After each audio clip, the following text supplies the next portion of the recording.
Hey guys, welcome to MadTech. Today we'll be learning how to disable remind me to take a break on YouTube. And now let's dive right in. Now to disable the remind me to take a break function on YouTube, first open up your YouTube app on your phone. And when YouTube loads, guys, at the bottom right corner of the screen, you can see the U button available for us at the bottom right corner. Tap on the U button at the bottom right corner of the screen. And when you land on this interface, at the top right corner of the screen you can see the settings or the gear icon available for us at the top right. Tap on the settings or the gear icon at the top right, and when you land over here you can see the general option available for us, which is at the top of the screen. Tap on the general option at the top, and you can see, guys, the toggle icon is turned on for the remind me to take a break. And in order to disable it, tap on the toggle icon at the right side of that option.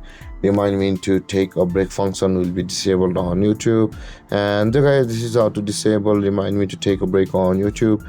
And if you have any confusions or questions regarding the topic, feel free to comment in the comment section below. And don't forget to like, subscribe, and hit that bell icon for more videos.